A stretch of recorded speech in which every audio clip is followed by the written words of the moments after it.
မင်္ဂလာပါကိုပဝင်းချင်းမှာအကြောင်းမရှိဘဲနဲ့ပူပန်ကြောင်းကြတတ်တဲ့သူတွေရှိလားအဲ့လိုလူတွေကိုဖော်ပြလို့ရတဲ့စကားလုံးကို paranoid လို့ခေါ်ပါတယ်ဥပမာမိဘူးတိုက်ပြီးတော့ခလုတ်ပိတ်ပြီးတော့ယုံသွားလိုက်တယ်လမ်းရောက်တော့မှခလုတ်ပိတ်မိလားမပိတ်မိလားကြောင်းကြလာတယ်အဲ့လိုအခြေအနေမျိုးမှာ paranoid ဆိုတဲ့စကားလုံးကိုသုံးလို့ရပါတယ်ဥပမာစာကြောင်းလေးတွေကိုကြည့်လိုက်ကြရအောင်My sister always double check the switch because she's paranoid. ကျမအမကခလုတ်တွေဆို2ချိန်3ချိန်အမြဲစစ်တယ်ဘာလို့ဆိုသူစိုးရင်ကြောင်းကြတတ်လို့ My father checks the door again and again because he's paranoid about thieves.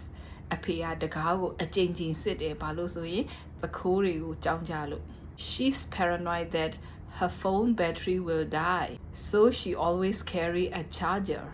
သူမကသူ့ဖုန်းဘက်ထရီကုန်သွားမှစိုးရိမ်တတ်တယ်ဒါကြောင့်မလို့သွားလေရ charger တည်သွားတယ် He's paranoid that he will fail the exam so he studies all night သူကစာမေးပွဲကြမှာကြောင်းကြစိုးရိမ်နေတယ်ဒါကြောင့်ညလုံးပေါက်စာကြည့်တယ် He's paranoid that his boss doesn't like him သူကသူ့အလုပ်ရှင်သူ့ကိုသဘောမကျမှာစိုးရိမ်နေတယ် My mom is paranoid about the gas stove So she checks it many times. အမေက gas မီးဖိုကိုစိုးရိမ်ကြောင်းကြနေတယ်ဒါကြောင့်အချင်းချင်းစစ်တယ်အကြောင်းမရှိပဲစိုးရိမ်ကြောင်းကြနေရင် paranoid ကိုသုံးမယ်နောက်ဗီဒီယိုတွေမှာပြန်ဆုံမယ် bye bye